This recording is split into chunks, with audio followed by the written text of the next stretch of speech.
नमस्कार मित्रांनो आणि मैत्रिणींनो, माझी हुशिलगाच्या पुढील भागात तुमचं स्वागत आहे.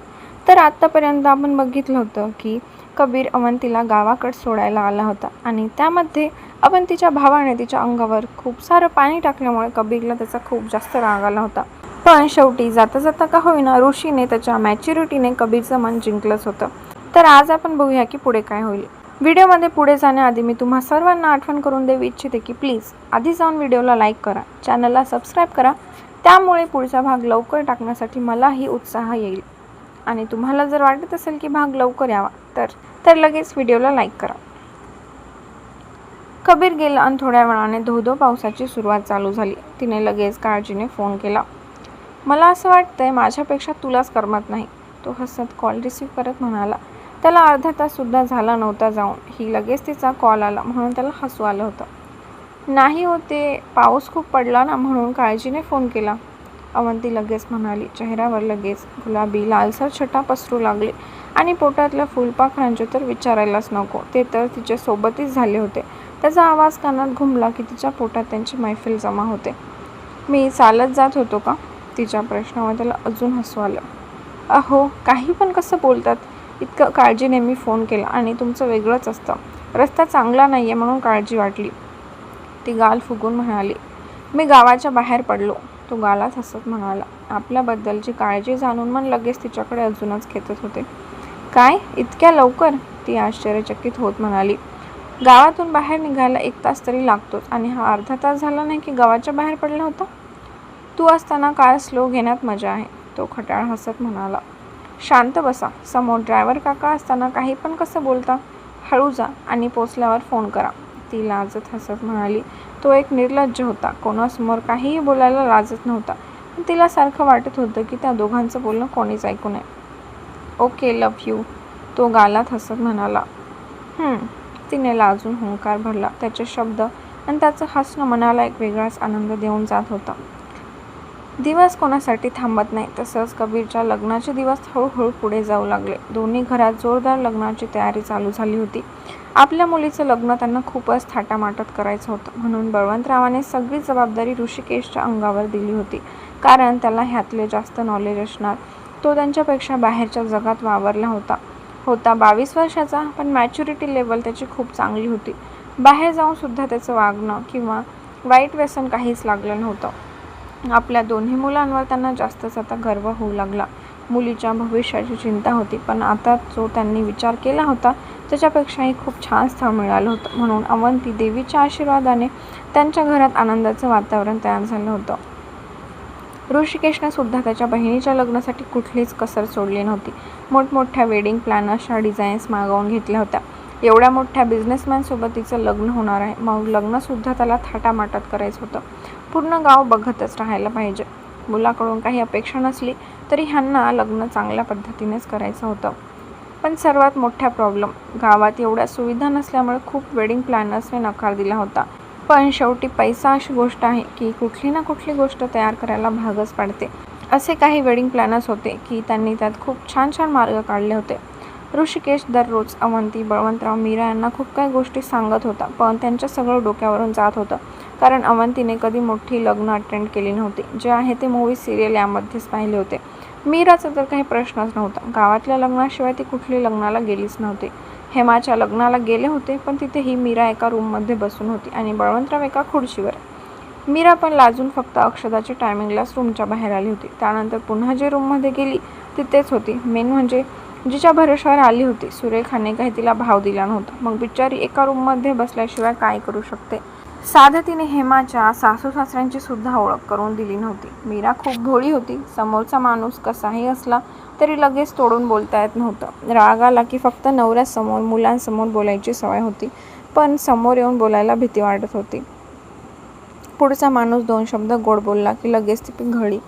जेव्हा पहिल्यांदा अवंतीला बघायला सगळेजण गावाला आले होते त्यावेळेस केशवांचे शब्द अमितच्या चांगलेच मनात रुजले होते. आपल्या आईवडिलांना गावाकडचं वातावरण खूप आवडतं, पण कधी धावपळीच्या जीवनात गावाकडे सुद्धा आपलं घर असेल हा विचार केलाच नव्हता.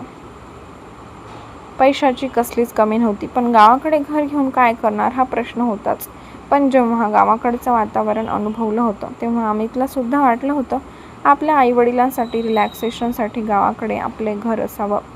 त्याने ते खूपच मनावर घेतलं होतं. एजंट थ्रू अवंतीच्या बाजूच्या गावातच हेमा आणि अमित गावाला आले होते. एक वाडा विकायला आला होता. तो वाडा अमितने विकत घेतला आणि रेनोव्हेशनचं काम चालू केलं.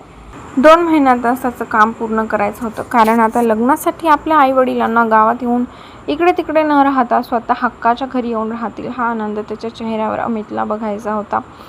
कबीरला सुद्धा ही गोष्ट कळाली तेव्हा त्यालाही छान वाटलं होतं. त्याने हा विचारच केला नव्हता. त्याच्याच डोक्यात एवढा मोठा व्याप होता.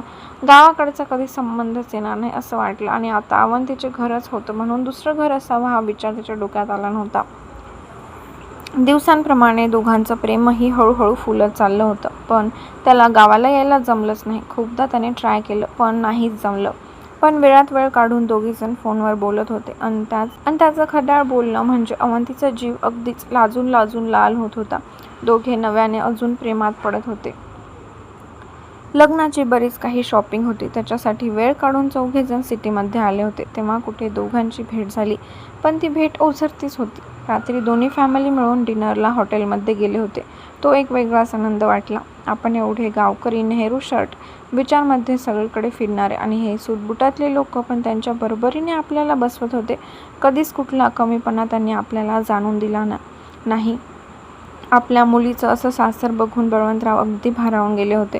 लग्नाला आता फक्त 10-12 दिवस राहिले होते. अनुराधा, केशव, सुरेखा, प्रकाश गावाकडेच राहायला आले होते. अनुराधा, केशव यांना अमितवर खूपच प्राऊड फील वाटत होतं. आधुनिक आणि जुनं पद्धतीचं स्ट्रक्चर करून त्याला इंटेरियर केलं होतं. 2 महिन्यात सगळं काम पूर्ण झालं होतं. नवीन घरात छोटीशी त्यांनी पूजा घातली होती आणि वाड्याला तोरण बांधले. त्यांच्या राहत्या घरीसुद्धा हेमाला सांगून तोरण बांधून घेतले होते. केशव, अनुराधा यांचे पाहुणे सुद्धा आले होते. पाहुण्यांनी घर अगदी गजबजून गेलं होतं. आता कुठे लग्नासारखे घर दोघांना वाटत होतं. त्यांचे पाहुणे सगळे मॉडर्न होते, पण गावातलं वातावरण आणि त्यात वाड्याचा फील मनाला एक वेगळाच आनंद देत होतं. गावातले असले तरी त्यांच्या बरोबरीचे पाहुणे होते. बळवंतराव गावातले सरपंच आणि त्यात खानदानी रईस असल्यामुळे पैशांची त्यांना कुठलीच कमी नव्हती. हां बोला. तिचा आवाज जरा चिडकाच वाटला. मीटिंगमध्ये होतो. तो गालात हसत म्हणाला. आता आजकाल तिचा नवीनच चालू झालं होतं. 2-3 वेळा फोन केल्यावर जर त्याने फोन उचलला नाही तर पुढच्या वेळेस ती पण 2-3 वेळा त्यांनी कॉल करून मग फोन रिसीव्ह करत होती. तुम्ही खूप बिझी असता. तुम्हाला खूप कामं आहेत. 3-4 दिवस झाले फोन करायला वेळ नाही. मी फोन केला तर फोन उचलत नाही. ठीक आहे, तुम्ही तुमच्या कामात व्यस्त राहा, पण मला माझं लग्न एन्जॉय करायचं आहे. ती गाल फुगवून चिडून म्हणाली. मी तुझे हात बांधलेत का? तो त्यावर हसत म्हणाला. मंजिरीच्या सुट्ट्या का कॅन्सल केल्या? ती चिडक्या आवाजात म्हणाली. तसा तिच्या आवाजातला राग त्याच्या हळूहळू लक्षात येऊ लागला. ओ, तू तुझ्या फ्रेंडसाठी कॉल केला आहे. मला वाटलं माझ्यासाठी इतके कॉल करत आहे. तिच्याबद्दल बोलायचं असेल तर माझ्याकडे बिलकुल वेळ नाही आहे, तो ॲटिट्यूडमध्ये म्हणाला. ओ ऐका ना, मी तसं म्हणत नाही आहे. मीच तिला म्हटलं होतं 15 दिवस सुट्टी टाक. अवंती लगेच गडबडून म्हणाली, कारण तो कामाचं किती पक्का आहे हे तिला चांगलंच माहीत होतं. मंजिरीने जेव्हा 15 दिवसाचे सुट्टीचे ॲप्लिकेशन दिलं तेव्हा सरळ शर्मा यांनी कॅन्सल केलं होतं. सगळ्यांना कारण माहीतच होतं की तिला लग्नासाठी जायचं आहे. ही गोष्ट शर्मा यांनी कबीरच्या कानावर घातली तेव्हा त्याने फक्त 5 दिवसांची सुट्टी मंजूर करायला सांगितली होती. एनिवेज, आता तू ज्या गोष्टीसाठी मला कॉल केला आहे त्याचे उत्तर देण्यासाठी मी बांधील आहे. आफ्टर ऑल तू माझी बेटर हाफ आहेस. मिस मंजिरी कुठे जॉब करतात याची आयडिया तुला असायला हवी. 15 दिवस जर एक एम्प्लॉयला सुट्टी द्यायला लागलो तर मला 15 किलोचे कुलूप ऑफिसला लावावं लागेल. मंजिरीचे लग्न नाही आहे की त्यांना इतक्या दिवस सुट्ट्या द्यायला. मी स्वतः माझ्या लग्नात 5 दिवस आधी येणार आहे आणि लग्नाचे सगळे फंक्शन्स 3 दिवसात उरकून होतात, म्हणून त्यांना फक्त 3 दिवसाची सुट्टी घ्यायला हवी होती. पण तुझी बेस्ट फ्रेंड आहे, तुलाही तिची गरज आहे हा विचार करून 2 एक्स्ट्रा सुट्ट्या तिच्या वाढवलेल्या आहेत. कबीर त्याच्या ॲटिट्यूडमध्ये आपला निर्णय सांगत म्हणाला. जणू 2 सुट्ट्या वाढवून त्याने मंजिरीवर उपकार केले आहे हे त्याच्या बोलण्यातून दिसून येत होतं. त्याचं बोलणं ऐकून ती अवाक झाली. काय? अरे वा, तुम्ही 5 दिवसाची सुट्टी तरी कशाला घेतली? 5 मिनिटं आधीच लग्नाच्या मंडपात यायचं ना. नाहीतर तुमची कुठली तरी ऑनलाईन मीटिंग करता. तसंसुद्धा आपण लग्न केलं असतं.